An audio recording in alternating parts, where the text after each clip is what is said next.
배나TV 시청자 여러분 안녕하십니까. 네. 배나 강의 이춘근의 전쟁론 30번째 시간입니다. 오늘 강연으로 전쟁론은 일단 종료를 하고 저희가 2주 정도 준비를 해서 미어쉐이머 교수 이춘근 번역의 강대국 국제정치의 비극 네. 이 책을 가지고 10회에 걸쳐서 저희가 배나 강의를 또 진행을 하도록 하겠습니다. 오늘은 지난 시간에 이어서 이 테러 전쟁, 북한이 왜 테러리즘과 관련이 있는가 하는 문제, 그리고 6.25 동란 한국 전쟁을 그동안 저희가 배운 이춘근의 전쟁론 맥락에서 어떻게 봐야 할까 이 주제로 강의를 듣겠습니다.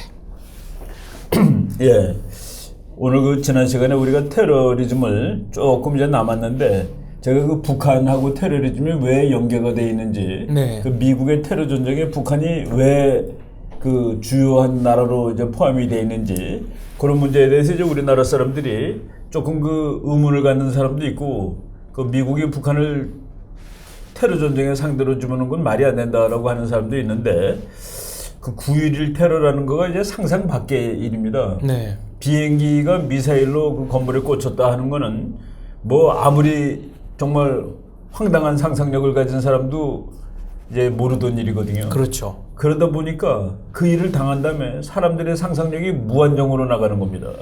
지금 미국이 제일 무서워하는 건 뭐냐면은 테러리스트가 핵무기 갖고 와서 뉴욕에서 터뜨리는 거예요. 비행기를 터뜨리면 그때는 뭐 인명살상의 정도가 그건 뭐 상대가 안 되는 것이죠. 인명 100만 명 단위가 되는 겁니다. 그런데 지금 그런 무기들이 있냐 없냐 있어요. 여기 지금 우리 요 책인데, 요 책 오사마's 리벤지, 오사마의 복수라는, 오사마의 복수라는, 오사마 빈 라덴이 지금 자기가 이제 당했으니까 복수한다는 책인데, 여기가 그 007 가방만한 가방이잖아요, 그죠? 네. 거기에 007만한 가방에 이게 비스듬히 경사로 넣으면은 핵폭탄 한 발이 들어갑니다. 이야, 네. 요걸 이제 수트케이스 뉴클리어 밤이라고 그러는데, 이걸 가지고 와서 테러리스트는 뭐 죽으면 되니까 뭐 뉴욕 한복판에서 이거 터뜨리면은 그러면 100만 명 죽는 건데, 이제 이런 상상을 하게 되는 거예요, 미국이. 그러다 보니까 일단 그 테러리스트를 잡으러 아프가니스탄이라든가 이제 이라크에서 전쟁을 하는데, 그 부시 대통령이 그러니까 테러리스트한테 핵폭탄을 줄 수 있는 나라가 누구냐, 이제 최악의 상상을 하다 보니까 거기서 북한이 들어간 겁니다. 그래서 북한이 이란, 이라크는 자동으로 들어가고, 북한이 그래서 악의 축 세 나라가 된 겁니다. 그럼 북한이 악의 축이 될 수 있는 그 세 나라로 되고 있는, 그래서 이제 여기 사담 후세인, 요 이란 대통령이죠. 네. 그리고 전직 대통령 김정일이 있을 때입니다. 김정일을 이제 세 번째 악의 축이라고 했는데, 이거는 바로 북한이 핵을 만들고 있다는 사실하고 직결이 됩니다. 테러리스트들이 대량 파괴 무기를 사용한 적이 있는가? 대량 파괴 무기에 들어가는 게 핵무기하고 화학무기입니다. 네. 화학무기는 이미 이제 썼어요. 오음 진리교가 썼다 해서. 그리고 요번에도 뭐 정부들이 쓰고 그러는 거는 뭐 흔히 있습니다. 요번에 아사드가 자기 국민들을 향해서 화학무기 공격을 했고, 그거를 이제 트럼프 대통령이 이제 보복을 하는 뭐 작전을 전개했죠. 네, 시리아에서 있었던 일입니다. 그래서 테러 전쟁 시대 때 북한 문제가 왜 테러하고 연계가 됐느냐? 미국은 일단 테러리스트들을 소탕을 하고, 그리고 테러를 지원하는 나라, 그리고 테러리스트한테 무기를 줄 수 있는 나라, 이런 나라를 손보는데 거기에 이란, 이라크, 북한이 들어갔습니다. 근데 북한이 그 여러 가지 통계를 보면은 2001년 경우에 이제 미국이 그 테러리즘 당한 해죠. 무역액이 6,500만 불인데 그 중에서 마약 수출비가 6억 5천만 불 가운데 마약으로, 그러니까 가운데가 아니라 무역액은 그냥 공식으로 잡히는 거고, 근데 북한이 마약 팔아서 버는 돈을 5억 내지 10억으로 지금 미국이 보고 있는 겁니다. 그리고 미사일을 팔아서 버는 돈이 6억 불이에요. 그러니까 북한이 미사일 팔아서 버는 돈이 북한이 공식으로 말하는 무역액하고 같다 이겁니다. 그리고 마약은 더 많고, 그 레리 월줄이라는 사람이 그 대령인데, 이 사람이 최근에 그 책도 썼습니다. 이 사람이 미국 국회 가서 북한이 이런 나라다. 그런데 여기서 더 이제 황당한 이론은 뭐냐면은 그레엄 앨리슨이라는 이 사람 아주 유명한 사람입니다. 이 사람이 그 미국의 그 디시전 메이킹 이론에는 아주 최고의 권위자인데 최근에 뭐 미중 관계에 관한 책도 있고 뉴클리어 테러리즘이라는 책을 썼습니다.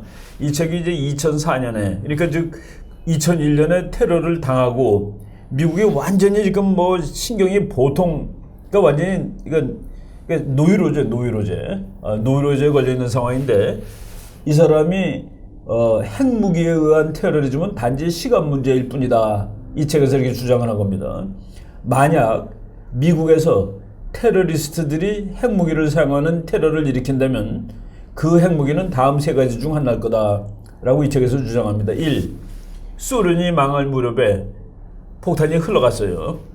소련이 네. 그러니까 통제가 안 되니까 그때는 뭐 네. 그러니까 나라가 망할 때 핵폭탄 뭐 돈 있는 놈이 사갖고 가는 거죠. 그러니까 테러리스트가 와서 훔쳐갈 수도 있고 혹시 그거 아니면은 두 번째 파키스탄이 9.11 이전에 중동의 테러리스트들에게 줬을지도 모를 핵폭탄. 두 번째 가능성입니다. 세 번째 가능성 북한이 돈 받고 테러리스트들한테 팔지도 모르는 핵폭탄. 이 앞에 있는 그 두 개는 이미 과거형인데 셋째는 앞으로 현재 북한이 진행형. 팔아먹을지도 모를. 그래서 미국이 북한 핵을 초미의 관심사로 보게 되는 겁니다. 그러니까 이 테러리즘하고 북한 핵하고 결부가 되면은 북한이 미국까지 갈 수 있는 미사일이 불필요해요. 테러리스트들 자신이 테러리스트가 자체가 미사일이죠. 운반수단이나 테러리스트가 운반수단이니까 걔네들한테 주면은 우리가 한 적 없다도 되고 이거를 미국 사람이 상상을 하고서 그래서 북한 핵의 문제가 미국한테 갑자기 더 큰 문제가 된 거가 클린턴 때까지만 하더라도 뭐 그냥 좀 어영부영했을 수 있었습니다. 그런데 부시 대통령이 악의 축으로까지 한 거는 저 북한이 테러리스트한테 무기를 팔면은 그러면 우리는 북한 핵이 미국까지 날라오고 자지가 관계없습니다. 운반수단이 테러리스트니까. 그래서 북한이 그 테러리즘하고 이렇게 연계가 됐다라고 보시면 됩니다.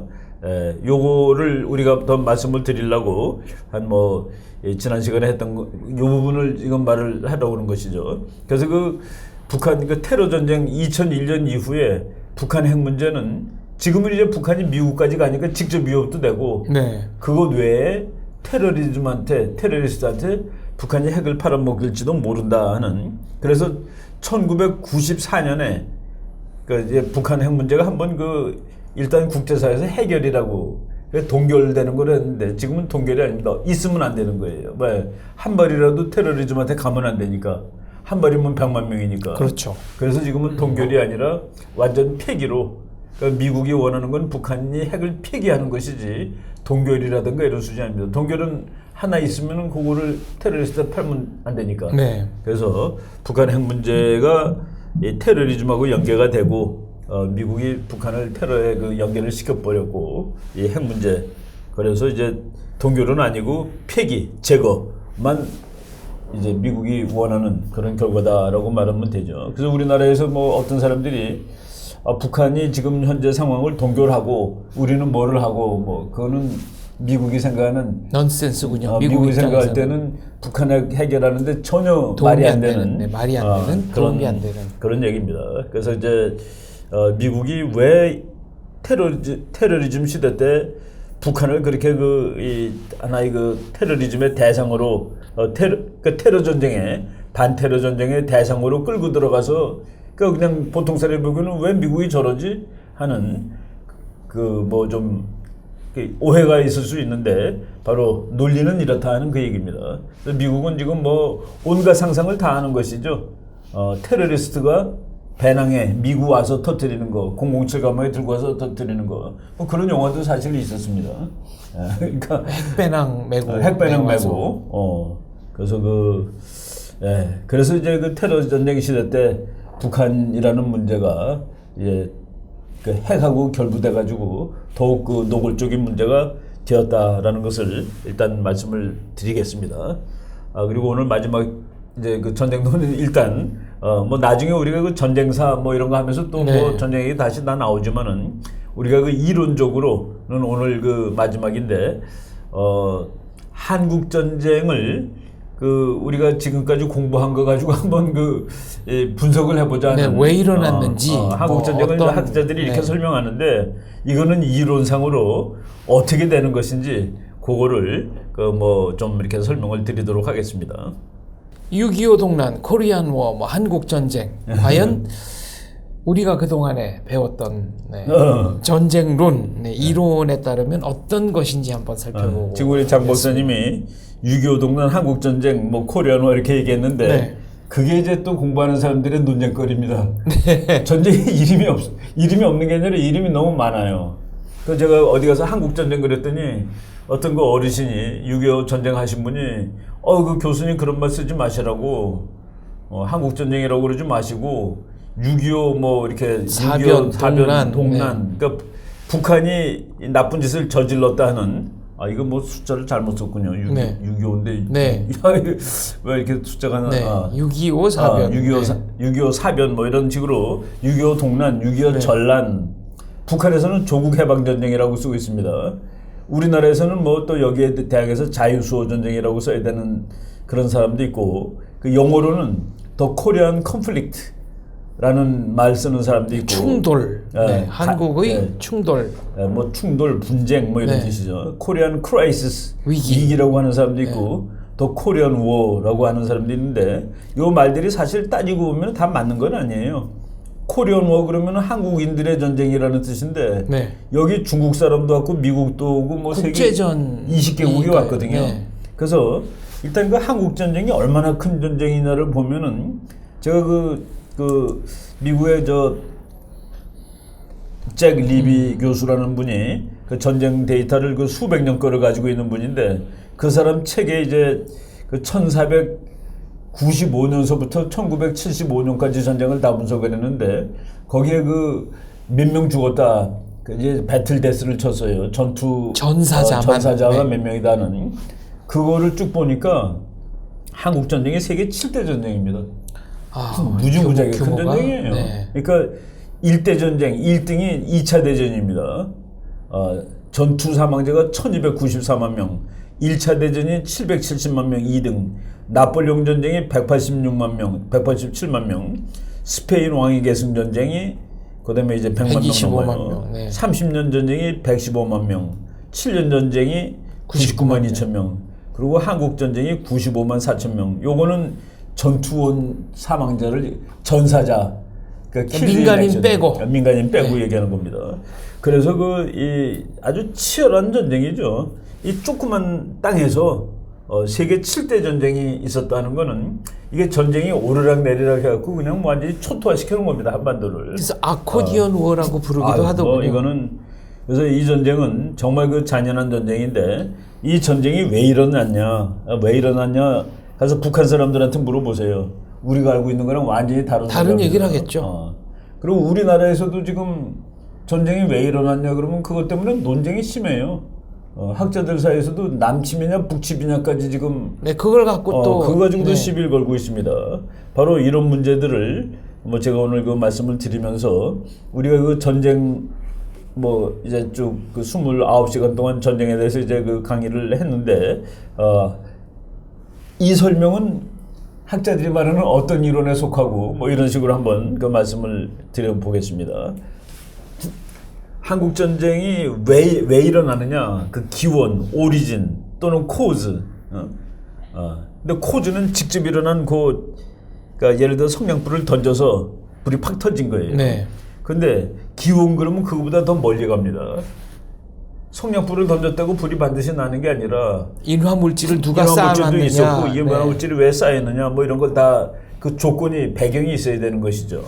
그러니까 기원이라는 말을 많이 쓰는데 한국 전쟁에 관한 수많은 논문과 해석이 있는데 1965년이면은 한국 전쟁 15년입니다. 일어난 지. 그때까지 단행본 주간지 요거는 그 한국 전쟁을 대한민국 학자 중에서는 제일 폭넓게 깊게 공부하신 분이 김학준 교수입니다. 서울대학교 정치학과에 계셨다가 동아일보 사장도 하시고 사장인가요? 그리고 지금 동북아 역사재단 이사장도 하시고 그런 그 김학준 교수인데 이분이 한국 전쟁을 미국 가서 박사학위 논문도 그거고 아주 그 제일 체계적으로 연구를 하셨는데 그분 책을 보면은 1965년까지 단행본 주간지, 월간지, 기사평론 등 1만 건이 넘는답니다. 한국 전쟁에 대해서. 그 이후에도 수많은 글들이 나오고 있지만 한국 전쟁을 이해하는 데 도움이 되는 것은 500 내지 800여 편 정도 된다. 그러니까 10,000권 중에서 500 내지 800이면 몇 %입니까? 1% 그렇죠. 네. 한 5%쯤 되는 건가요? 그렇죠. 그러니까 이제 모든 그 글들이 다 이렇게 그 우수한 글들은 아닙니다. 그래서 그 우리가 책을 읽을 때 공부할 때도 골라서 읽어야 돼요. 어떤 거는 뭐 차라리 모르는 게 더 나은 것도 있습니다. 그런데 한국 전쟁이 그 완벽한 연구는 아직도 안 됩니다. 왜 안 되냐면은 지금 한국 전쟁을 한 나라가 크게 얘기하면은 한국, 북한, 그리고 미국, 중국, 소련 네. 이 5나라인데 이 5나라의 그 비밀 문서들이 100% 다 공개되지 않았습니다. 우리나라는 뭐 당한 나라이기 때문에 우리의 비밀 문서는 있을 수가 없지만은 미국이 개입하게 된 거라든가 그리고 소련이 뒤에서 이제 사주를 한 나라로 돼 있죠. 소련 문서는 소련이 망하면서 공개가 됐습니다. 90년대. 그중에 이미 선제 타격 계획이라는 그런 거 다 있습니다. 문서가 나왔죠. 그래서 그것이 할 때마다 이론이 바뀌는 거예요. 네. 그리고 다수설이 바뀌고 그리고 중국에서도 중국 건 아직 다 안 나왔어요. 그 북한 것도 지금 안 나왔습니다. 네. 북한 거는 지금 우리가 북한 거 알고 있는 거는 6.25 때 유엔군이 북한의 문서를 노획한 노획한 문서지. 네. 그것이 북한이 그러니까 잃어버리지 않은 문서, 뺏기지 않은 문서는 어떻게 되는지 모르는 것이죠. 그래서 그런 것들이 다 나와야지 한국 전쟁을 사료로서 이제 정확히 분석할 수 있는데 그것 없이 분석을 하다 보니까 그래서 그 한국 전쟁은 그냥 상상력의 분석 그리고 국제정치 일반 이론 가지고 그냥 분석했는데 이게 하도 이념적인 전쟁이다 보니까 이념이 다른 사람은 서로 완전히 다른 얘기를 하고 있었다는 그 얘기입니다. 그래서 지금 현재 소련 문건은 뭐 많이 나왔지만 중국 북한 문헌이 공개되어 있지 않기 때문에 전쟁의 원인에 관한 완전한 분석은 아직은 어렵다. 다만 70년대 후반 이후 미국 영국의 자료는 공개가 되었다. 이제 이 나라는 민주국가다 보니까 그 외교 문서들도 이제 그 중요한 문서들은 공개되는 데까지 몇십 년이 걸립니다. 그래서 그 몇십 년이 지나면은 공개하는 문서들이 있죠. 네, 비밀 해제 뭐 기간 비밀 해제가 되니까 그래서 이제 70년대 후반 그러니까 한국 전쟁 이후 한 30년 지난 다음에 대략 나왔습니다. 그래서 이제 지금 현재 누가 전쟁을 시작했는가 이거에 대해서도 지금 애매한데 이거는 무지하게 중요한 주제입니다. 어느 전쟁이든지 누가 했느냐를 정확히 알아야지 그 전쟁의 마지막 정리를 할 수가 있는 겁니다. 그 처벌을 할 사람, 네. 죄값을 내야 될 누가 사람. 전범이냐. 그래서 누가 전범이냐. 그런데 지금 한국 전쟁은 누가 전범이냐에 대해서도 사실 논란이 그동안 있었습니다. 근데 지금은 뭐 거의 그 논란은 더 이상 무의미할 정도로 이제 다 밝혀졌죠. 네, 김일성, 스탈린. 우리가 그 누가 전쟁을 일으켰느냐는 바로 이런 일을 해결하기 위해서입니다. 이거 보세요. 이 사람들이 뭐 무수히 많이 이렇게 죽어 있는데 이게 보통 민간인들인데 네. 이 사람들이 이렇게 죽어야 할 이유가 사실은 없습니다. 그렇기 때문에 이런 이거는 뭐 인류에 반하는 범죄죠. 이거 일으킨 사람을 처벌을 해야 되기 때문에 그래서 이제 이 전쟁을 누가 일으켰느냐 뭐 미군이 뭐 노군이에서 학살했다 그러는데 전쟁을 도발한 사람이 누구냐 첫 번째 그리고 전쟁 과정에서 일어난 일 이런 거는 그렇게 나는 크다고 보지 않습니다. 전쟁을 일으킨 자 그리고 전쟁터에서는 이미 인간이 이성을 잃죠. 그런 현장에서 그래서 이런 우물에서 죽은 사람 꺼내는 거 이거 뭐 우리 뭐 이런 얘기 드문드문 듣지만은 이거를 당해본 사람은 어떻게 했습니까? 뭐 여기서 자기 가족, 자기 아버지가 여기서 빠져 죽어서 나왔단 말이지. 고향을 돌아오다 보니까. 그래서 한국 전쟁이 잔인한 전쟁이 된 거는 그래서 그 피해 보복 있었습니다. 피해 보복. 이렇게 죽은 걸 보면은 이게 공산당이 죽였구나. 라고 해서 가서 공산당 보면 또 다 그냥 뭐 이 전쟁이 점점 잔인해지는 것이죠. 그래서 우리가 전쟁을 누가 일으켰느냐라는 것이 전쟁에서 중요한데 억울한 죽음에 대한 책임 소재를 밝혀주는 것이기 때문에 중요하다. 한국 전쟁에서는 300만 명이 죽었고 그는 그 당시 인구의 10분의 1입니다. 이런 게 어디 있습니까 세상에, 그죠? 그렇죠. 그래서 이 어떠한 고성한 국가 목적이 있었다 하더라도 이 정도의 인명 피해를 요구할 수는 없다. 그래서 한국 전쟁은 차후라도 이 전쟁을 일으킨 사람, 전쟁의 책임자는 이제 명명백백하게 밝혀져야 되고 거기에 응당하는 이 처단을 받아야 될 겁니다. 그래서 이 전장의 논리, 전쟁의 논리는 다르다. 그래서 전쟁을 일으킨 사람을 찾아내는 것이 전쟁을 연구하는 사람들이 아주 중요한 주제가 됩니다. 한국 전쟁에 두 가지 정상반되는 시각이 있는데 하나는 전통주의자, 하나는 리비저니스트, 수종주의자라고 얘기합니다. 전통주의자는 이 한국 전쟁 직후에 미국, 한국이 믿었던 이론을 전통주의라고 그럽니다. 전통주의 학파는 소련의 팽창주의 때문에 전쟁이 난 거다. 소련이 전 세계적인 혁명 전략으로 한국 전쟁을 일으킨 거다라고 했는데 그러고 나서 몇 년이 지난 다음에 수정주의 학파가 아니다. 미국이 제국주의 국가지 소련은 제국주의가 아니다. 그래서 미국의 대외 정책 때문에 한국 전쟁이 난 것이지 이건 완전히 공산주의적 이론이죠. 그래서 이런 수정주의 학파를 대표하는 학자들이 또 그리고 학문에는 기존에 있던 이론을 엎어치는 이론이라면 그것이 센세이션해집니다. 그렇죠.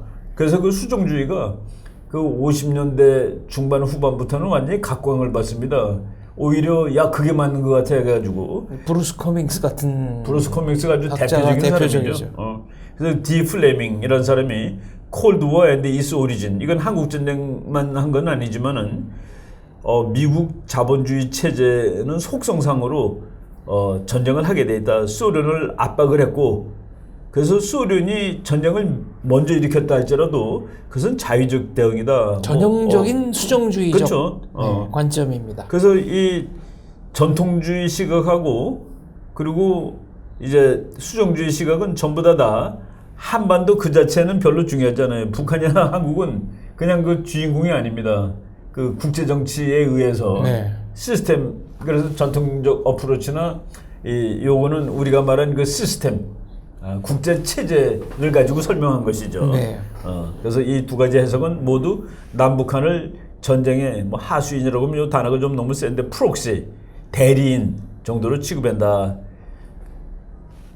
그리고 이제 한국 전쟁에 관해서 논쟁들이 많았습니다. 이제 지금 이 논쟁은 지금 다 없어졌는데 그래도 여기서 이제 그 유명한 학자들 몇 명이 있고 우리가 지금 우리 가까다 그 강의 들으러 오시는 분들한테 주는 책 저자도 있고 그래요. 그런데 그 사람 소개하려고 굽타 이정식, 굽타라고 인도 학생인데 이렇게 그 대단한 학자는 아니에요. 이 사람이 영국에서 공부하면서 이거 남한이 공격했다. 그리고 혹은 남심 유도했다. 미국이 너 이리로 와라. 그러니까 북한을 때리고 싶어서 그냥 손이 근질근질한데 북한 또는 소련으로 하여금 그래서 여기 비워뒀다는 얘기입니다. 그래서 다 철수한 이유가 공격하면 그때 받아치려고. 그래서 이제 그냥 우리 김학준 교수는 심오한 학술 논문 얘기보다 척박한 자료에 의존한 습작 수준이다라고 이렇게 비판을 하죠. 이거를 이정식 교수라고 펜실베니아 대학에 오래 계신 한국 민족주의, 한국 공산주의 운동사 이런 거 전공하시는 교수님이 굽타 이론은 말이 안 된다라고 이제 반론을 했습니다. 그 다음에 조이스 앤드 가브리엘 콜코, 아주 유명한 사람입니다. 아주 거장이라고 그러죠. 좌파인데 조이스 콜코, 가브리엘 콜코 부부입니다. 부부예요.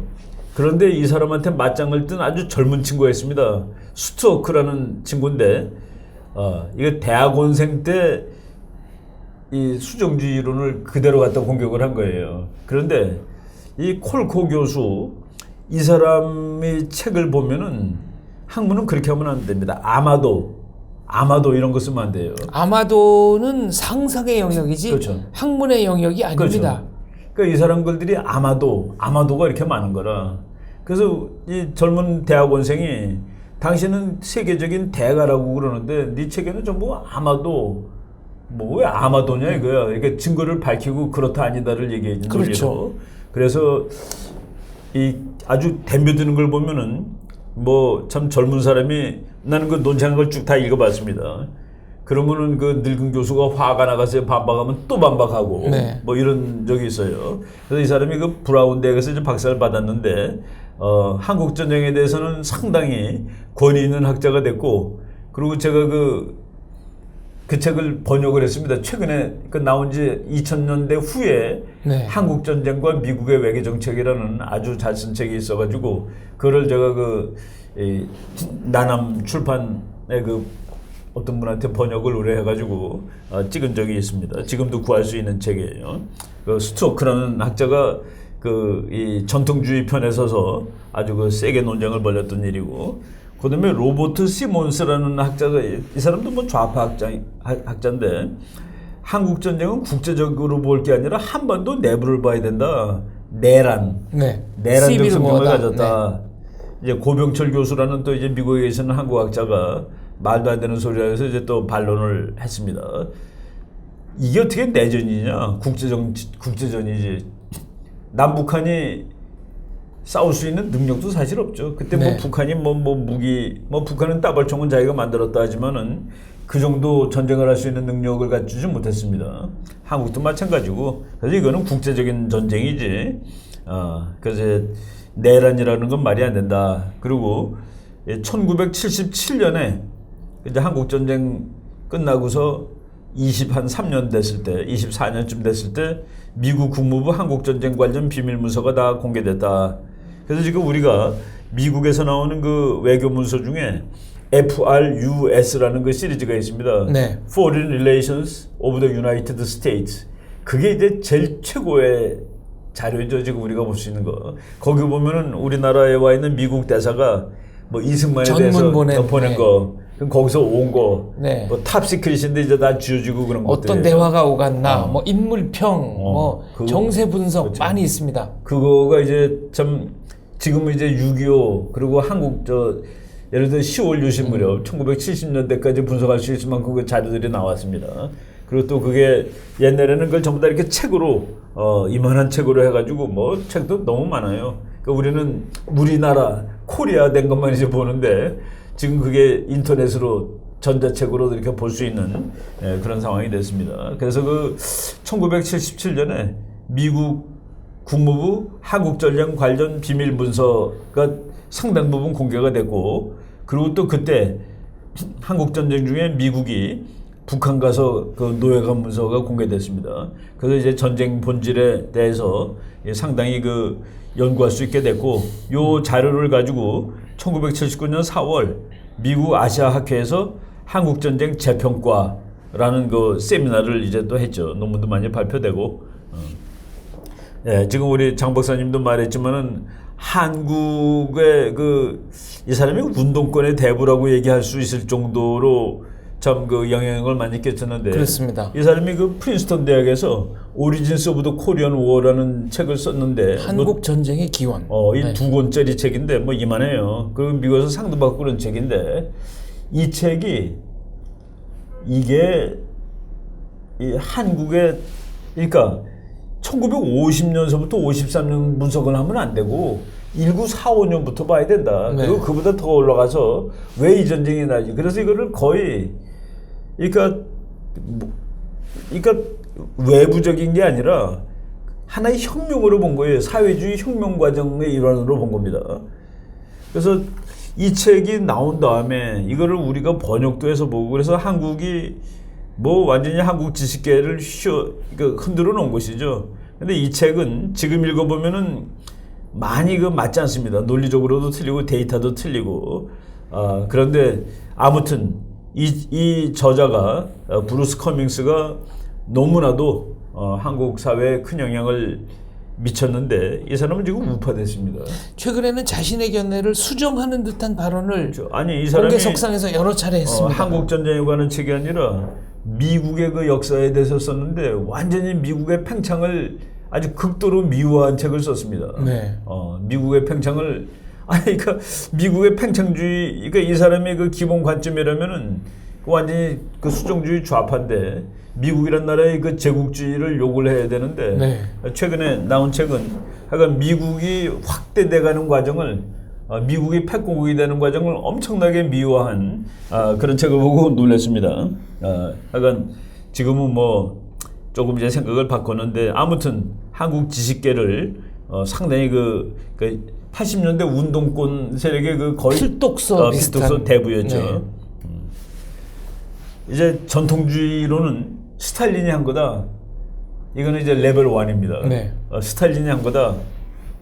스탈린은 스탈린이 한 이유는 스탈린이 했다고 얘기하는 그 전통적인 게 데이비드 달린이라는 이건 뭐 오래된 책이죠. 한국 전쟁은 스탈린에 의해 계획되고 준비되고 주도되었다. 이거는 뭐 거의 그 맞는 거다라고 하고서 그러면은 왜 스탈린이 한국 전쟁을 했을까? 여기 설이 여러 가지 있습니다. 1. 압력 분산설. 그러니까 이제 1945년에 전쟁이 끝난 다음에 미국이 이제 유럽을 중시합니다. 그러니까 1949년에 나토 만들죠. 네, 북대서양 조약기구 만들고 미국이 유럽에서 독일 거기다 완전히 전선을 형성하고 그러니까 소련은 그게 무서운 거예요. 그러니까 미국의 힘 그리고 서방의 힘이 바로 그 코앞에서 이제 물론 자기네들이 그 처리장막 그 뭐 중간에 그 위성 국가들을 만들었지만은 그래서 그 압력을 아시아 쪽으로 분산시켜서 여기서 한번 불을 질러야 되겠다. 그래서 압력 분산설입니다. 그러니까 나토의 압력을 동쪽으로 분산시키기 위한 조치. 그다음에 두 번째는 미일 조약 견제설 또는 극동 전략설. 그러니까 미국이 유럽하고 평화 조약을 맺는데 사실은 소련도 독일하고 싸운 나라잖아요. 근데 이제 공산주의 국가가 되다 보니까 그 냉전 시대에서 독일이 미국 편이 되고 소련은 빠지는 이런 거를 안 된단 말이지. 견제하기 위해서 미국이 소련을 매지한 채 미일 평화조약을 맺을 것. 그러니까 여기서는 일본하고 네. 그 미국하고 평화조약 맺는 것. 그래서 그것을 견제하기 위해서 손쉬울 것 같은 한반도 적화를 통해 이를 견제해야 된다. 그래서 세 번째는 허점 공격설. 이 친구는 원래 그 파워 폴리틱스니까 빈자리가 있으면 들어가게 돼 있는 거다. 그래서 허점을 공격한 거다. 그래서 팽창주의자 스탈린은 이 지점을 파악하고 들어간 거다. 여기서 설명하는 거가 바로 에치슨 라인입니다. 네. 에치슨 라인이라는 거가 알류샨 열도에서부터 동해바다 거쳐가지고 대만으로 이렇게 지나가는 선이에요. 네. 그러니까 한반도가 빠졌습니다. 그 미국의 극동방위선에서. 그러니까 소련은 당연히 미국이 더 이상 막지 않는 선이니까 이거를 도발의 빌미를 주었다. 그래서 이것도 그 하나의 해석의 문제인데 저는 그 에치슨 선언을 미국이 한국을 가져가도 좋다라고 선언한 거 아니라 일본 건드리면 가만히 있지 않겠다라는 선언을 한 겁니다. 너희들이 일본을 건드리면 절대로 가만히 있을 수 없다. 근데 이제 의미가 다르게 전달된 것이죠. 그리고 덜레스, 그러니까 북한, 덜레스 미국 국무장관이 6월 18일, 6월 25일 전쟁인데 6월 18일 날 여기가 휴전선에서 사진 찍은 거 있습니다. 38선 당시. 38선에서. 당시는 38선이죠. 이거가 공산주의자들이 봐라. 니네가 전쟁 준비하러 온 거 아니야? 라고 이렇게 그 얘기하는 사진인데 이건 뭐 그냥 해석하는 거죠. 전선 시찰. 전선 시찰을 전쟁 오도하기 위해서 왔다는 건 말이 안 되는 겁니다. 그다음에 이제 스탈린이 주도했다는 거는 네 번째 미국의 결의를 시험하기 위해서 자기는 어차피 세계의 그러니까 소련은 혁명 국가입니다. 네. 혁명을 해야 되는데 이게 말랑말랑한데 한번 건드려 봤을 때 미국이 대응을 하느냐를 보는 거예요. 그러기 위해서 미국을 실험하기 위해서 했다 그러는데 요거는 이론이 그래도 설명이 되는 거가 트루만 회고록을 보면은 소련 스탈린 이적자가 나를 실험하고 있어라고 나옵니다. 내가 여기서 제대로 반응하지 못하면은 다른 도발을 더 할 거야. 네. 이란이나 독일을 때릴 거야. 그러니까 나를 바보로 보고. 그러니까 이거는 미국 결의 실험, 저항력 실험, 그리고 트루만 회고록에 말하는 내가 그 녀석의 시험에 들면 안 돼 하고 이제 맞아떨어지는 설명이죠. 네. 그다음에 무력 시위설. 그러니까 뭐 이론이 이렇게 많다는 얘기입니다. 중국 대륙의 적화에 이어 남한 적화를 손쉽게 이룩하고 미국의 위신을 떨어뜨리고 소련의 무력을 세계에 과시하기 위해서. 그때 뭐 미국이 안 도와주면은 사실 뭐 부산까지 가고 제주도까지 가는데 그냥 갈 수 있는 일이었습니다. 그래서 손쉽게 한국을 적화하고서 미국의 위신을 떨겨뜨리고 자기를 과시하는. 그다음에 여섯 번째, 이것도 좀 음모론, 미중 대결 유도설, 함정설, EJ 전략. 이건 네. 뭐냐면은 소련하고 중국하고는 본래 같은 편이라고 보기에는 너무나도 다르다 하는 그 얘기입니다. 그리고 모택동이가 말을 듣질 않아요. 그리고 이 스탈린은 유럽에서는 티토가 나와가지고 자기를 피곤하게 하는데 네. 모택동은 이건 티토보다 훨씬 더, 그래서 이놈을 차라리 미국한테 혼나게 만들어줘야 되겠다 해갖고, 그래서 이 모택동이를 골탕 먹이기 위해서 이건 아주 여기에 관련된 책이 많습니다. 네. 모택동이를 골리기 위해서 전쟁했다니까 아예 통째로 책 한 권으로 된 것도 있을 정도로. 그 다음에 이제 뭐 부동항 추구설, 뭐 소련은 옛날부터 그 부동항이 필요한 나라니까. 네, 얼지 않는 항구가 있어야 그렇죠. 하는 나라니까요. 그래서 그 블라디보스토크 1년에 뭐 한 3개월은 못 씁니다. 그 얼음이 얼어붙기 때문에. 그리고 저 빙하가 떠다녀가지고 네. 빙산이. 그래서 이제 그 한반도에 좋은 항구를 하나 얻기 위해서, 즉 한반도를 지가 차지하기 위해서 뭐 이렇게 그 이론이 많은데, 요거는 레벨 1 인디비주얼 레벨 어널리시스라고 하면 되죠. 네, 근데 이제 그 우리 김학준 교수님 책을 또 다시 인용을 하면은, 여러 자료를 종합할 때 명백한 사실은 이 전쟁 도발 직전의 시점에서 북한에 대한 소련의 통제는 정치적, 경제적, 군사적 방면에서 거의 완벽했다는 사실이다. 위성국이나 마찬가지죠. 위성국이죠. 네, 위성국이죠. 그러니까 소련이 해준 거예요. 네. 소련은 북한의 남침 계획을 충분히 알고 있었다. 작전 계획을 소련어로 직접 써준 것으로 알려져 있다. 그래서 김학준 교수가 자기가 그 북한의 그 6.25 문건을 보고서 왜 이렇게 한글이 엉터리인가, 왜 한글이 이렇게 엉망인가라고 좀 이상하다라고 생각했는데, 나중에 그 소련 문건 다 나온 데에 보니까 그거를 번역한 거예요. 번역이군요. 네. 그러니까 북한이 남침 계획 문서도 소련이 작성해 준 거를 번역해 가지고 전쟁을 했을 정도면은, 그리고 그 당시에 북한이 뭐 전투기도 있었고 전투기가 100대도 넘었습니다. 폭격기가 70대, 그리고 뭐 정찰기도 있고, 그리고 T-34라는 탱크는 그 당시에 세계에서 제일 좋은 탱크로 치는 겁니다.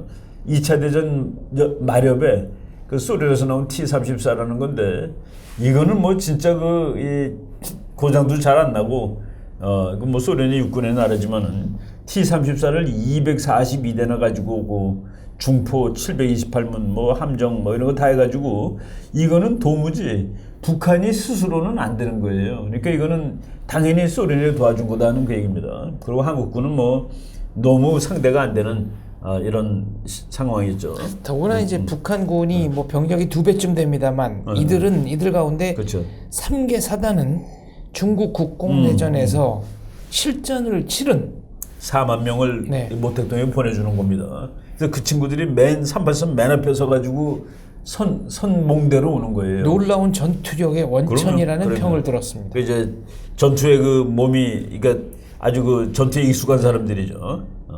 그래서 이제 중국 문제가 거기서 그렇게 나오는 겁니다. 그러니까 중국이 다 알고 있었다는 네. 거죠.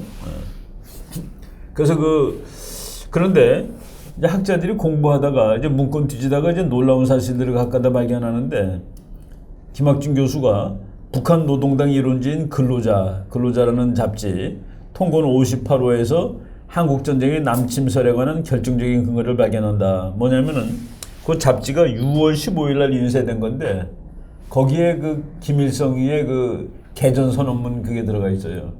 그러면은 6.25 전에 알았다는 거 아닙니까? 그렇죠. 그래서 6월 15일 날 인쇄된 잡지고 발행은 6월 30일인데 6월 26일 행했다는 연설 전문이 실려 있다. 그렇죠. 네. 아무래도 이상하죠. 물론 이제 거기서 우리가 양보를 하게 되면은 이걸 전쟁 발발 10일 전에 어떻게 6월 26일 날 연설이 6월 15일 날 인쇄한 데 들어가느냐. 물론 잡지 출판의 경우 이미 인쇄를 끝낸 것에 급한 원고를 추가할 수도 있다. 뭐 이건 있지만은 이거는 분명히 북한이 이미 사전에 잘 준비된 전쟁을 한 것이다. 그래서 이제 우리가 남침설을 얘기하는 것이죠. 그다음에 중국은 뭐냐? 중국이 적극적인 참여자라는 학설이 있고, 중국은 마지못해서 껴있다라는 학설도 있고 그렇습니다. 그래서 마지못해 껴있다는 건 아까 뭐 중국을 골탕 먹이기 위해서 스탈린이 했다는 거는 마지못하게 했다는 거죠. 근데 최근에 또크바네트 이 사람은 최근 사람은 아닙니다. 60년대에 나온 책이고, 그리고 해럴드 힌튼의 중국과 세계 정치, 그리고 소진철 교수, 우리나라 사람입니다. 문희석 교수, 그리고 첸지안이라는 사람이 미국에 있는 젊은 중국계 미국 교수죠. 이 사람이 쓴 책이 제일 최근에 제일 자료를 많이 갖고 썼는데, 중국은 원래부터 알고 있었고 한국 전쟁에 적극적으로 지원을 했다라고 지금 현재. 그래서 지금 현재 설은 중국이 뭐 소련한테 뒤통수 맞은 것도 아니고 할 수 없이 껴든 것도 아니고 원래 적극적으로 초기부터 시작을 한 그런 거다라는 것이 이제 지금 이론입니다. 그래서 이 책이에요. China's Road to the Korean War.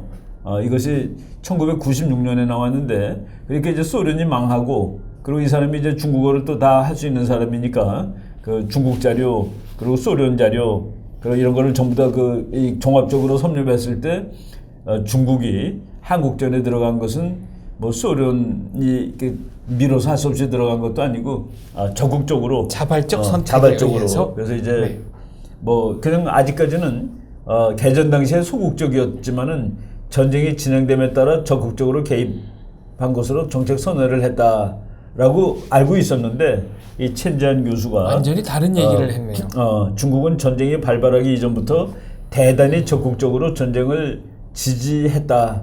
저는 뭐 이 책을 보고서 뭐 이게 지금까지 나온 것 중에서는 제일 중국이 한국 전쟁에 개입한 데 대해서 권위를 가지는 설명이라고 봅니다.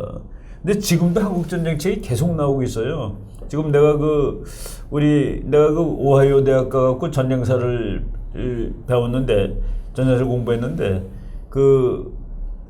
알란 밀렛 교수라는 분이 계십니다. 미국에서 전쟁사 중에서는 아주 미국에서 손꼽는 학자인데, 그분이 한국 전쟁에 관해서 지금 3권짜리 책을 쓰는데 2권이 나왔습니다. 근데 한 권이 뭐 보통 아주 깨알 같은 글자로 한 700~800페이지 되는 책이에요. 네, 원고량이 상당한 책이네요. 뭐 무지막지한 책이죠. 그분이 한국 전쟁을 연구하려고 한국을 뭐 쉬장크제 와서 연구를 하는데, 그분한테 얘기 들으면은 한국학자로서 자존심 상하는 거가 많습니다. 연세대학교 보고서 여기서 무슨 전투가 있었다고 알고 있고, 연희고지. 연희고지. 뭐 그런 거 다 알고 있고, 뭐 우리는 모르는 한국 전쟁 그러니까 전적비 이런 거 다 알고 있고, 그리고 이분이 한 번은 사진을 보여주는데, 이제 이 사람은 1945년부터 이제 1953년까지 분석하는 거예요. 네. 그러니까 45년부터니까 이제 브루스 커밍스를 이제 격파하는 책입니다. 그런데 이 사람은 뭐 별 사진도 다고 하는데, 농민들 반란군한테 뺏은 총을 쏴는 걸 보고 이게 농민이냐라고 얘기해요. 너무나 무기가 많은 거예요. 그러니까 예를 들어 곡괭이면은 농민 반란이라고 할 수 있는데, 완전히 전부 소총이거든요. 중화기면 중화기. 그러니까 북한제 소총들. 그런 것들이 전부 다 공부하는 자료가 되는 것이죠. 그래서 지금도 한국 전쟁에 관한 책은 또 많이 나오는데, 역사를 공부하는 사람들이 이거 재밌는 거가, 예를 들어서 미국의 이제 독립전쟁이 1776년에 뭐 75년 그 무렵부터 있었던 전쟁 아닙니까? 그러니까 100년 전에 나온 책 읽어도 된다 그러면 아닙니다. 그거는 지금 나온 책일수록 더 읽을 가치가 있는 거예요. 그렇죠. 알려지지 않은 자료를 보완하고 그렇죠. 현대적 관점에서 해석을 하니까요. 이제 우리들은 그냥 예를 들어 한국 전쟁에 관한 책은 30년 전에 나왔어도 뭐 60년 전 전쟁인데 30년 전 책에는 지금 책에나 그게 그거 아니겠어? 그런데 그렇지 않습니다. 비밀 문서가 공개되기 전입니다. 그렇죠. 그래서 역사적인 사건일수록 새 책을 읽어야지 된다는 참 재미있는 학문적인 그래서 한국 전쟁 2017년판 나오면 사야 됩니다. 사서 봐야 되는 것이죠. 예. 지금 우리가 전통주의에서 이제 모택동 스타일을 네. 이렇게 보는데 이 수종주의, 시종주의도 처음에 이제 I.F. 스톤이라는 기자예요. 이 사람도 참 뭐 미국에서는 유명한 기자입니다. 근데 그것도 좌파지. 그래서 더 히든 히스토리 오브 더 코리안 워. 나 이거 1952년에 나온 책인데 내가 미국 가서 이 책을 또 흥미있게 읽었었습니다. 이건 뭐 휴전 전에 이미 출판이 그러니까 된 이미 책이네요. 그래서 이게 한국 전쟁이 미국하고 남한이 짜고 일으킨 전쟁이라고 쓴 책이에요. 그 뭐 맨 처음에 그냥 뭐 이런 것도 다 있구나 하고서 우리가 알고 있는 거는 다르다 했는데 메가더, 이승만, 장개석, 덜레스 이런 사람들이 짜고 했다 그랬는데 이게 이제 이런 것들은 그 학문은 아닙니다. 학문은 아니고 음모론이죠. 뭐 신문 보도 추측 뭐 그래갖고 그래서 이 히든 히스토리 이 책이 그냥 이 책은 뭐 하도 유명해서 그냥 히든 히스토리라고 그럽니다. 이 이후에 소위 말해서 한국 전쟁에 관한 그 수종주의가 이제 번성하기 시작했죠. 뭐 여기서 남북한의 군비 경쟁이 전쟁 원인이다. 예, 남한이 군비 경쟁할 만한 그 능력이 없었습니다. 이승만 정부의 북진 통일론 이거는 이승만 대통령의 이 공갈 정책이지 능력이 있어서 한 건 아닙니다. 그래서 영어로는 폴리스 오브 블러프라고 그러는데 블러핑. 블러핑 정책이죠. 그리고 남한에 대한 미국의 공약 강화, 전쟁 직전 덜레스의 방안 이것도 I.F. 스톤이라는 사람이 그 한국이 이쪽에다가 죄를 뒤집어 씌우기 위해서 이런 사진 보고 만드는 겁니다. 근데 수정주의 학설의 문제, 이게 수정주의가 첫 번째 문제는 비학술적이다는 얘기예요. 그 우리가 논문 쓸 때 피해야 될 말이 probably, 아마도, perhaps, a matter of conjecture, 추정컨대 이런 말 쓰면 안 됩니다. 추정의 근거를 대야 되죠. 그래서 그 학문이나 좋은 책은 데이터가 좋아야 됩니다. 네. 예를 들어서 미국은 부자다 그렇게 쓰면 안 돼요. 미국은 개인 소득이 얼마인데 세계 평균은 얼마고 2등인 나라는 얼마다 뭐 이렇게 써야지 그게 그래서 그것이 학문적 기술입니다. 데이터입니다. 그래서 모든 학문은 뭐 전쟁이고 국제정치고 다 모든 학문은 일단 정확한 데이터 그 다음에 그 데이터를 그냥 막 갖다 난사박에 놓으면은 이거 완전 정신 혼란해지죠. 그리고 그 데이터를 연결시킬 수 있는 이론. 그래서 theory and data. 우리가 공부를 하는 이유는 그 학자들이 먼저 공부하는 그 이론을 배우는 겁니다. 이론을 배우면은 그 데이터를 이렇게 엮는 방법이 생겨요. 데이터를 보고 이 데이터가 틀렸는지 맞았는지도 이제 감을 잡게 되고. 근데 이제 수정주의 학설은 아마도 perhaps 추정하건대 이런 용어들이 많은데 이거는 학문적으로 그래서 이 수정주의를 처음으로 깨는 책은 보면은 그리고 수정주의 학자들이 자기 이론을 보강하기 위해서 남이 쓴 책을 갖다는데 그거는 헛겁니다. 이 사람이 이렇게 주장했다 하는 거를 그러니까 그거에다가 또 쌓아놓으면 안 돼요. 자기 거를 새로 그러니까 자기 데이터를 가지고 해야지. 그렇습니다. 그래서 이거는 I.F. 스톤이 한 거를 보고서 스톤이 그렇게 얘기했다라고 얘기하는 거는 자기 학문을 더 강화시키는데 별로 의미가 없다는 그 얘기입니다. 북침설. 수중주에는 북침설이 있고 남심 유도설이 있습니다. 북침설은 아예 한국이 미국하고 짜고 밀고 올라갔다는 거고 그래서 휴전선에서 늘상 전쟁이 있었다 뭐 이런 거 가지고 얘기하죠. 전쟁의 발발 주체를 한국과 미국으로 본다. 그런데 이들 주장은 뭐 너무나도 무참하게 이제 깨진 거가 1990년대 초반 소련이 붕괴되면서 비밀 자료가 공개가 됐습니다. 자료 막 팔았습니다. 소련이. 우리나라 연구소들이 막 사왔어요. 그래가지고 한국 전쟁에 이제 그 논쟁 하나가 없어지는 겁니다. 누가 먼저 전쟁을 시작했느냐? 그거는 소련 문건으로 이제 완벽하게 남침 공격 명령이 심지어 소련어로 작성된 것조차 발견되었다. 뭐 심지어는 문서 제목이 선제 타격 작전 계획이라는 것도 나왔습니다. 저도 이 소련 말로 된 거 번역하고 지금 갖고 있습니다. 그리고 그러니까 이 사람들이 근데 학자들이 참 문제가 있는 거가 자기 이론이 틀리면은 그것을 수긍을 해야 되는데 정당화시켜요. 그 뭐라고 했냐면은 야 그래 맞다 한국이 북한이 먼저 전쟁에다 치자. 근데 그건 혁명이야 혁명. 한국을 해방하기 위해서 한 거기 때문에 전쟁을 먼저 일으켰다는 게 뭐 이렇게 큰 죄가 되는 거예요? 그 전까지는 대한민국이 먼저 도발했기 때문에 그렇죠. 큰 죄다라고 주장하던 사람들이 그렇죠. 그래서 말을 바꿉니다. 그러니까 아니 어차피 혁명인데 혁명은 누가 먼저 일으켰다는 게 별로 중요하지 않죠. 억압받는 사람들이 저항하는 건데 먼저 총을 쐈다고 그게 무슨 문제가 돼? 라는 식으로 그래서 내전으로 보고 혁명으로 보고 그러니까 민족해방전쟁이라고 아얀 홀리데이 같은 그러니까 영국 사람이죠. 이런 사람들이 이제 그 한국전쟁이 북한이 침략한 것이 확실해지니까 내전이라고 몰고 가고 있고 혁명이라고 몰고 가고 있고 거기서 먼저 전쟁을 일으켰다는 건 의미가 없다라는 식으로 얘기하는데 이것도 이제 말이 안 되는 겁니다. 그 다음에 레벨 2 이론은 북한 내부의 권력 투쟁 때문에 전쟁이 났다. 북한 내부의 권력 투쟁. 우리가 그 사회에서 전쟁의 원인을 찾는 거가 있죠. 박헌영과 김일성이 그 갈등 때문에 그래서 또 박헌영이가 내려가면은 민중복귀가 나가지고 그냥 전쟁할 수 있다라고 얘기하니까 네, 서울만 점령하면 끝난다는 식으로 얘기했다는 네. 이런 그 레벨 2 이론도 지금 있는데 이거는 그렇게 그 뭐 각광을 받는 이론은 아닙니다.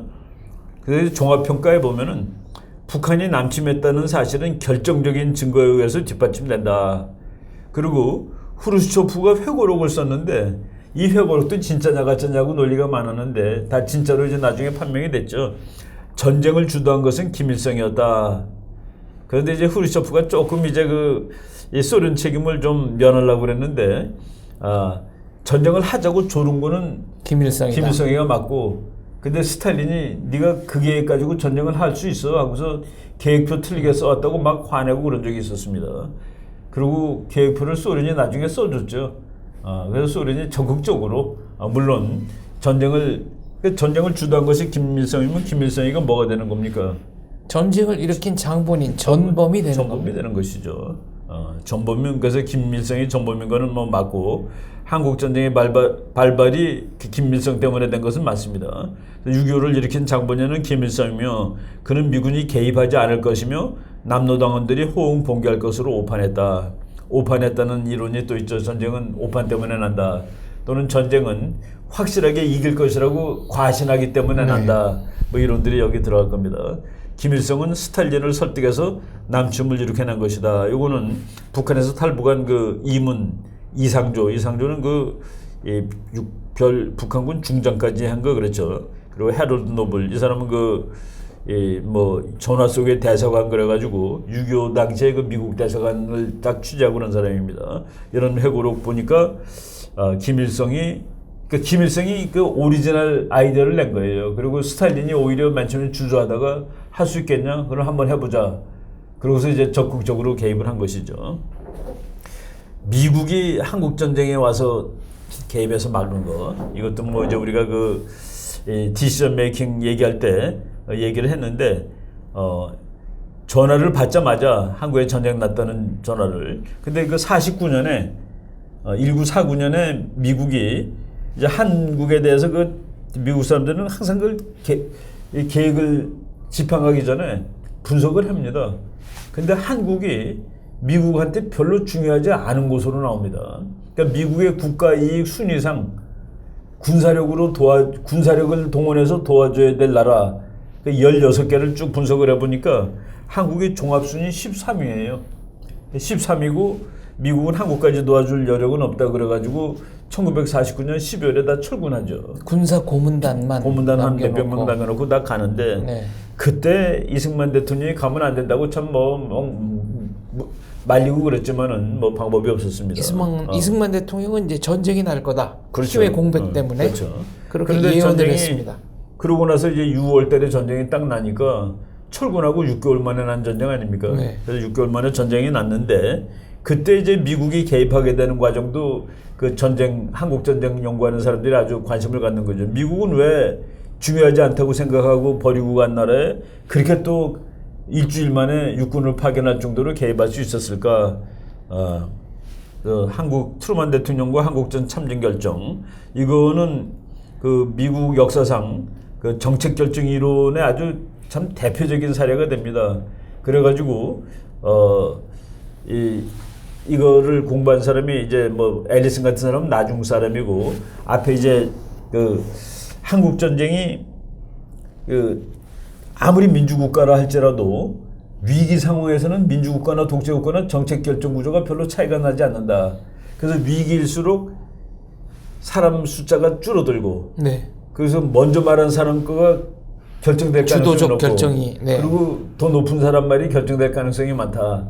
그래서 한 사람이 견해를 끌고 가기 때문에 그 위기 상황에서는 독재국가나 민주국가나 결국 정책 결정이 비슷하다. 뭐 이런 네. 그 이론을 만들어낸 그래서 이제 코리안 디시전이라고 아주 글렌 페이지라는 사람이 코리안 디시전이라는 책을 썼는데 아주 유명한 책입니다. 그래서 이제 트루만 대통령은 뭐 얘기했지만은 스탈린 이자가 나를 실험하고 있어. 이거가 이제 아주 중요한 설명이죠. 이 사람이 애치슨 장관이 다급한 목소리로 전화 겁니다. 지금 한국에서 전쟁 났다고 그럴 때 그때 자기는 그 순간에 이 전쟁을 막아야 된다고 생각을 했대요. 그러면서 그 자기 회고록 얘기로는 그 당시에 자기가 읽고 있던 책이 이 세상에 어떤 큰 전쟁도 작을 때 못 막았기 때문에 커진 것이다라는 그런 그 역사의 교훈에 관한 책이었다. 그리고 뭐 기독교적인 얘기도 있는데 빌리 그레이엄 목사가 이제 미국 대통령하고 제일 친한 목사죠. 이 사람이 한국 전쟁 나는 날 트루만 대통령한테 보낸 전보문입니다. 이거 우리 장 박사님 한번 읽어보세요. Millions of Christians praying God give you wisdom in this crisis. Strongly urge you showdown with communism. Now, more Christians in southern Korea per capita than any part of the world. We cannot let them down. 인구 비례로 봐서 한국에는 가장 많은 기독교 신자들이 있고 우리는 그들을 실망시켜서는 이게 참 안 된다. 이거 나는 이 사람 자서전 읽다가 네. 이야 이거 황당한 얘기했구나 하고서 트루만 대통령이 그 전쟁이 한참 진행된 동안에 기자들한테 질문 받았습니다. 별로 중요하지 않은 날인데 어떻게 전쟁 시작되자마자 이게 재빨리 전쟁하러 갔느냐 했을 때 손가락으로 하늘을 가리켰는데 이게 무슨 뜻인가? 이 사람이 그냥 교회를 열심히 다니니까 하늘의 뜻이라는 소린가 했는데 빌리 그레이엄 목사 책 보니까 우리 그 수백만 명 기독교인들이 이 국가적인 위기 상황에서 당신에게 지혜를 주라고 기도하고 있다. 강력하게 권합니다. 지금 공산주의한테 맞짱을 떠야 합니다. 한국에는 세계 어느 곳보다 인구 밀도상으로 더 많은 기독교인들이 살고 있는데 그들이 쓰러지도록 방치하면 안 됩니다. 이게 바로 이런 것들이 그 디시전 아주 그 어려운 순간에 그래서 그 미국 사람들이 이런 거 할 때 아주 그 종교적인 그 부시도 마찬가지고 트루만도 이제 이런 이제 뭐 지지를 받고서 이제 얘기를 하는 것이죠.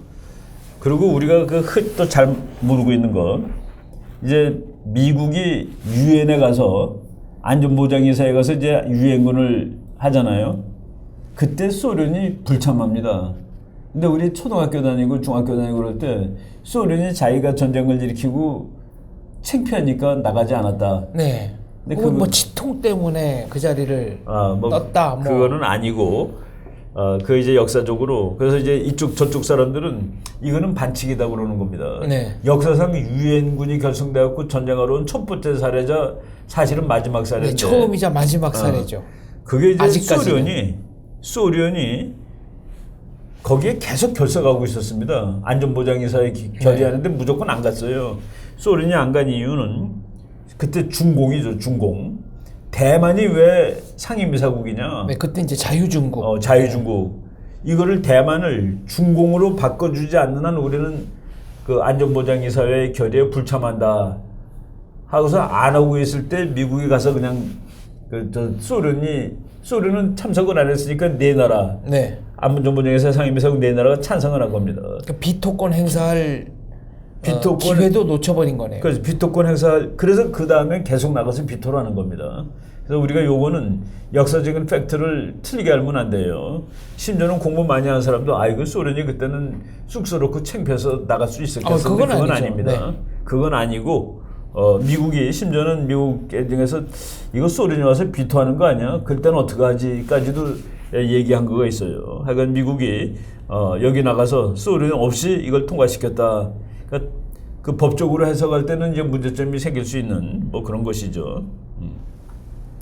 그래서 그때 그 트리그브 리라는 사람이 유엔 사무총장인데 이 사람이 유엔군을 만드는데 기여를 했고 소련이 이 사람을 비토하는 바람에 이 사람이 이제 쫓겨납니다. 네. 1대 사무총장인데 그러고 나서 이제 2대 사무총장이 이제 하마슐드라는 사람이 가죠. 근데 하여간 트리그브 리는 그 한국의 유엔군을 파견하게 하는데 이제 결정적으로 그 도와준 그런 유엔 초대 사무총장이라고 말할 수 있겠습니다.